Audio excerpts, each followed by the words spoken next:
আমি এখন লন্ডনের এমন একটি শহরে আছি যেখানে আসলে আপনার মনে হবে না যে আপনি লন্ডনে আছেন।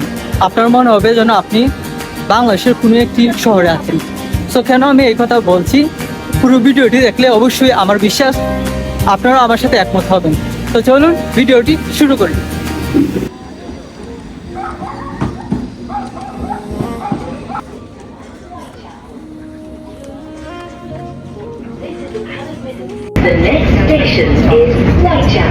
এই যে আমার সামনে হোয়াইট চ্যাপেল স্টেশন।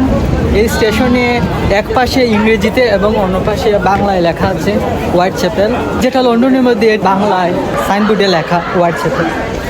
এই লন্ডন কিংবা ইউকের মধ্যে এটি একমাত্র স্টেশন যেটাতে বাংলায় লেখা।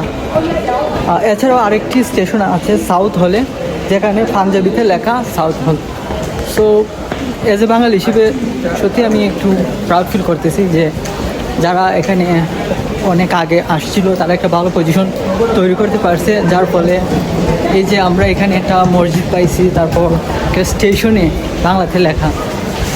এছাড়াও এখানে বাঙালিরা অনেক দোকানপাট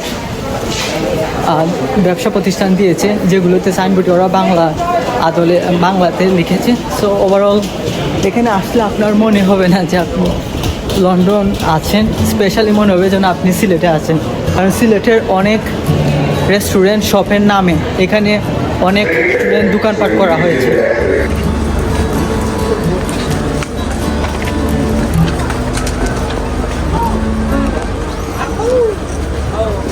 আমি এখন এমন একটি পার্কে আছি যে পার্কের নামকরণ করা হয়েছে বাঙালি একজন ব্যক্তির নামে। এই পার্কটির নাম আলতাফ আলী পার্ক। এর পিছনে একটা স্টোরি আছে।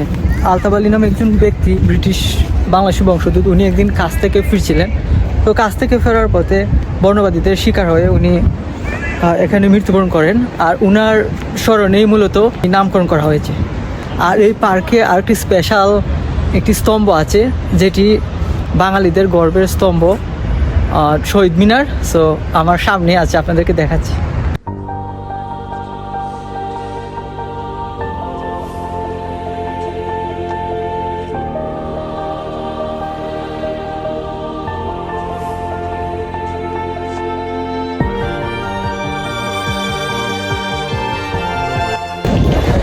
আমি এখন বাংলা টাউনে আছি, আর আমার পিছনে আপনারা যে এই প্রবেশদ্বারটি দেখছেন, এটার উপরে কিন্তু ইংলিশ এবং বাংলা দুটোতেই লেখা আছে বাংলা টাউন।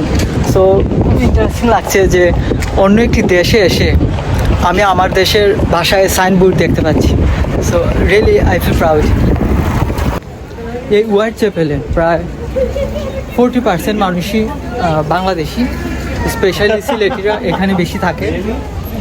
সো এখানে আসলে আমার মনে হয় আপনারা যদি ইংলিশে কথা বলতে নাও পারেন, তাও আপনাদের কোনো প্রবলেম হবে না। আপনারা মোটামুটি সব কিছু আপনাদের কাজ চালিয়ে যেতে পারবেন। বাজারহাট থেকে শুরু করে কমিউনিকেশন সব কিছু আপনারা করতে পারবেন, কারণ এখানে আশেপাশে দেখবেন যে অনেক বাঙালি। সো এই বাংলা টাউনে আসলাম, কিন্তু শপ একটু কম দেখতে পাচ্ছি। তবে হ্যাঁ, এখন আমার সামনে একটি শপ আছে যেটার নাম গ্রাম বাংলা। তো চলুন আপনাদেরকে গ্রাম বাংলা এটা দেখাই।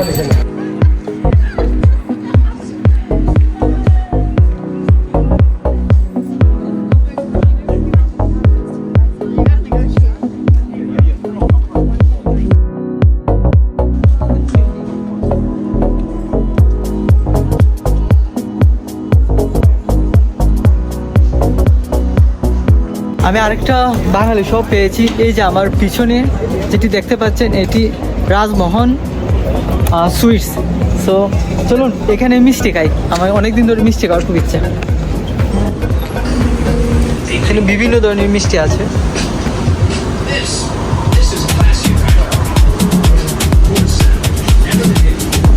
এই চানা সন্দেশের দাম কত?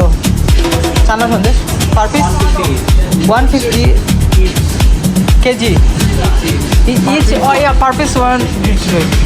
Okay, one chana sandesh. One chana sandesh. Yeah.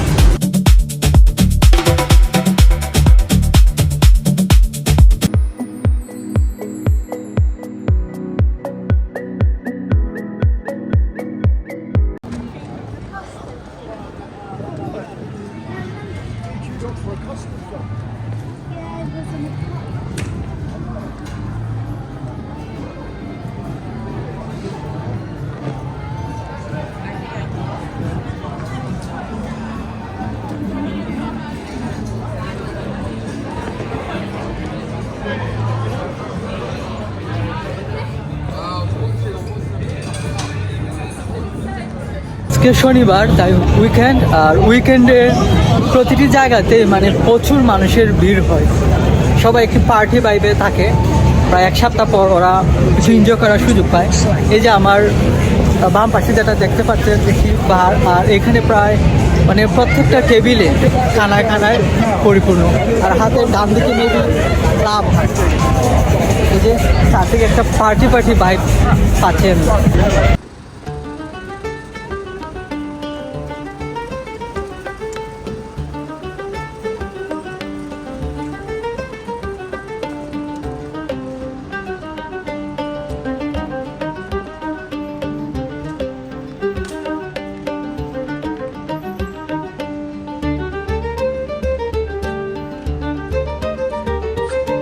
আমার পিছনে আপনারা যে মসজিদ দেখতে পাচ্ছেন এটি দ্য ইস্ট লন্ডন মস্ক। এটি ইউকের ওয়ান অফ দ্য লার্জেস্ট মস্ক, এবং এই মসজিদে প্রায় একসাথে 10,000 মানুষ নামাজ পড়তে পারে। আর এটি খুবই ফেমাস, কারণ ইউকের মধ্যে এটি একমাত্র মস্ক যেখানে মাইকে উচ্চস্বরে আজান দেওয়ার অনুমোদন আছে। তো চলুন আর একটু কাছ থেকে আপনাদেরকে এটা দেখাই।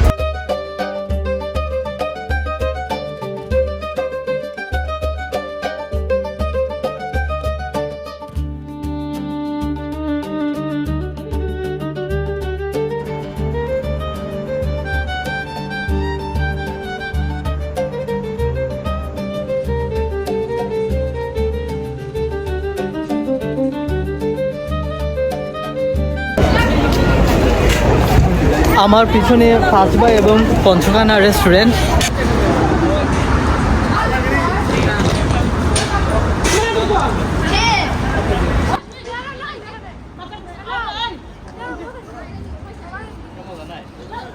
এই যে আমার পিছনে যে গলিটা দেখছে, এখানে বাঙালিদের আড্ডাখানা বসে। তো এই গলির কাছে একটি চার স্টল আছে, তো ওই স্টলে গিয়ে আজকে চা খাবো। এখানে আসার পর আসলে খুব কম চা খাওয়া হচ্ছে। তো চলো দেখি এই দোকানে যাই, গিয়ে চা খাই। আর এখানে যে চারপাশে শুধু বাঙালি আর বাঙালি।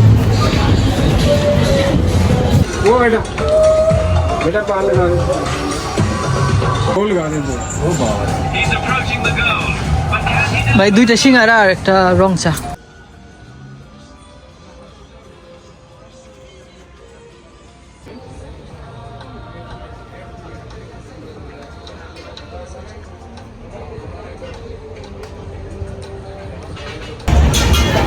তো এই যে আশেপাশে দোকানগুলো মানে বন্ধ করে দেওয়া হচ্ছে, যে এখানে ফুটপাথ টাইপের এখানে কিছু মানে কাপড় চোপড় পাওয়া যেত। আর এখন বাজে 7:30। এই সবাই যার যার মতো করে দোকান লাগিয়ে চলে যাচ্ছে।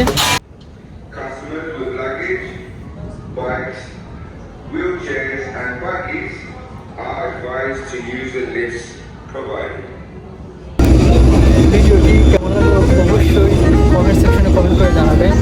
আর নেক্সটে লন্ডনের কোন জায়গায় ভিডিও দেখতে চান অবশ্যই জানাবেন। আমি চেষ্টা করবো আপনার নতুন ভিডিও নিয়ে আসবেন।